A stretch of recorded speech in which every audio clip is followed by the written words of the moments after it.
तो अभी मैं मधमहेश्वर से थोड़ा सा ऊपर हूँ। ये बूढ़ा मधमहेश्वर की तरफ जाने वाले पहाड़ पर चल रहा हूँ। उस तरफ जहाँ पर ये बादल हैं वहाँ मैं जाऊँगा अभी। और ये देखिए बड़ा सुंदर दृश्य यहाँ से दिखाई दे रहा है। बूढ़ा मधमहेश्वर से और बढ़िया दिखाई देगा। ये देखिए मधमहेश्वर महादेव का शानदार खूबसूरत मंदिर। और ये कुछ होटल कह लीजिए, इनको धर्मशालाएं कह लीजिए, बहुत सुंदर। और ये जो पहली वाली है, ये फर्स्ट होटल है, इसमें मैं रुका था। और ये सामने देखिए पहाड़ पूरे सब, ये बादल आ गया। अभी कुछ देर पहले जब मैं करीब आधे घंटे पहले मैं मंदिर के पास एक धारे में नहाने के लिए गया था।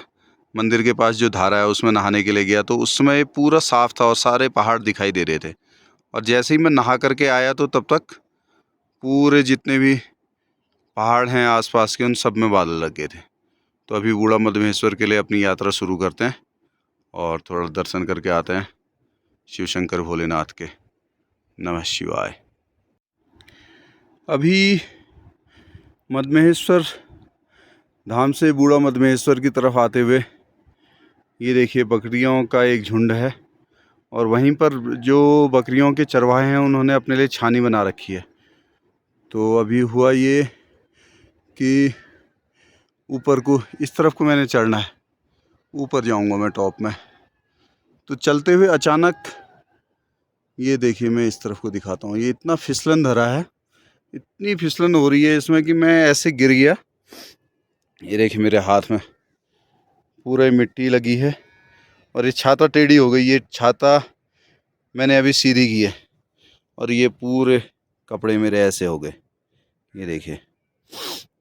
और मुंह में भी लग गई, मुंह में नाक पूरी मिट्टी से सन गई है। ऊपर कहीं पानी मिलेगा तो तब धोऊंगा। ये देखिए सामने कितना सुंदर एक झरना, ऐसा लग रहा है जैसे कोई डिजाइन बनी हुई है, किसी ने पेंट करके बना रखा है इस तरह का।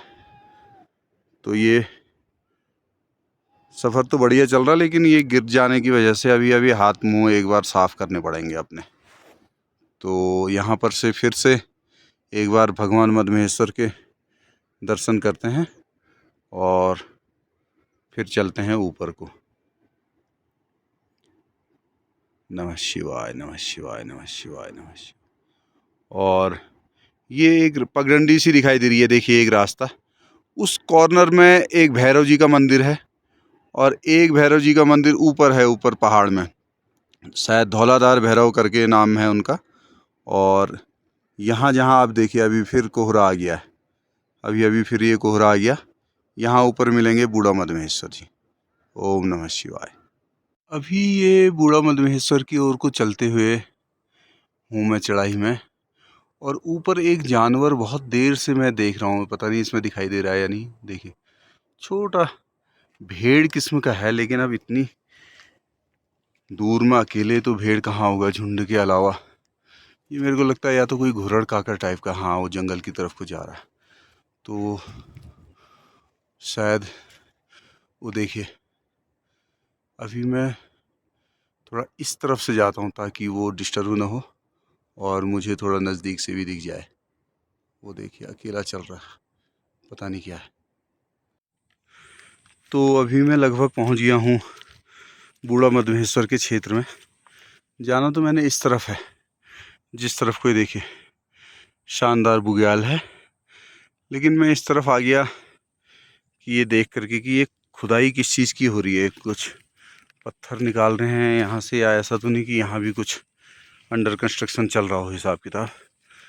और मधमहेश्वर, बूढ़ा मधमहेश्वर के नज़दीक में एक ये पेड़ों की लाइन जैसी आ जाती है इस साइड से। इसमें कई बार पहले जब हम आए थे तो मोनाल भी दिखाई देते हैं अचानक उठते हुए। आज तो अभी तक दिखाई नहीं दी। अच्छा वाह वाह देखिए, अच्छा ये फिर पैर फिसल गया था अभी। हरिओम हरिओम। ये पानी का ही कुछ बनाया हुआ मेरे ख्याल से, पानी रोकने के लिए होगा शायद ये कोई योजना। और वैसे यहाँ पर खुद पानी रुका हुआ है। इसमें इस क्षेत्र के जो भी गाय भैंस ये जो हैं ये आराम से पानी पीते हैं। और अभी इस तरफ को दिखाई देती है चौखंबा का बहुत शानदार दृश्य दिखाई देता है, लेकिन अभी तो बादल हैं इसलिए दिखाई नहीं देता। हो सकता है यहाँ रहते रहते ही अभी हट जाए बादल और साफ दिखने लग जाए। तो अभी ऊपर को चलेंगे। ऊपर को इस तरह के 2-3 तालाब और हैं, बहुत खूबसूरत तालाब हैं वो, बहुत ही सुंदर। हरि ओम हरि ओम, शिवाय शिवाय शिवाय, जय शिव शंकर भोलेनाथ, प्रभु परमेश्वर, शिवाय, हरे कृष्ण। और यहाँ ये सब बुरांस के पेड़ हैं ये। और इनकी खास बात यह है कि जैसे हमारी साइड में बुरांस के पौधे पेड़ जो होते हैं बड़े बड़े होते हैं और उनमें लाल फूल लगते हैं, इन बुरांस के फूलों में पेड़ों में लगते हैं गुलाबी रंग के बुरांस, लाल बुरांस नहीं। अभी तो उनका सीज़न नहीं है। तो जब मैं पहली बार आया था तो मैं बड़ा आश्चर्यचकित हो गया था, इतने सारे बुरांस खुले हुए थे और दिखने में सेम बुरांस जैसे, लेकिन कलर उनका पिंक। तो मैं सोचा ये बुरांस है कुछ और है। देखिए पूरी लाइन जाती है और इसके निचली तरफ को सब बुरांस के पेड़ हैं। और ऐसे ही इसी लाइन में आगे को तो मैंने जाना ऊपर की तरफ को। शिवाय शिवाय शिवाय। ये देखिए कितने सुंदर सुंदर फूल खिले हुए हैं और कई किस्म के फूल खिलते हैं। अरे वाह, ये क्या है? अच्छा, ऊपर घोड़े भी हैं, घोड़ों का एक झुंड है। तो मैं सोचा ये क्या है, कोई दूसरे जानवर तो नहीं है। तो घोड़ों का झुंड है और उनका मालिक भी उनके साथ है। शिवाय। ये देखिए यहाँ से घोड़े दिखाई दे रहे हैं, घोड़ों के मालिक भी हैं उनके साथ। मेरे ख्याल से इनको नीचे की तरफ ले जाने के लिए आए हैं वो, इनको चरने के लिए छोड़ देते हैं और जब काम होता है तो अपने अपने घोड़ों को लेकर के जाते हैं। कल भी 4 घोड़े, कोई जिसमें हम पहुँचे थे उसमें 4 घोड़ों को ला रहा था। अभी तो इसके पास बहुत है। नमः शिवाय नमः शिवाय, ओम नमः शिवाय। देखिए कितने सुंदर लग रहे हैं अभी एकदम स्काई लाइन पर, इधर तक है। ऐसे छोटे छोटे तालाब जैसे बन जाते हैं जहाँ पर थोड़ा सा गहरी जगह होती है, क्योंकि बारिश यहाँ बहुत होती है और पेड़ है नहीं जो पेड़ों की जड़ ज़्यादा पानी को रोक ले। तो ये घास देखिए अभी, ये पूरा इसमें चलने में मेरा पैर अंदर घुस जा रहा है। और ये गाय बैलों के, इनके चलने के या घोड़ों के निशान भी हैं। शिवाय शिवाय शिवाय शिवाय शिवाय, नमः शिवाय नमः शिवाय। देखिए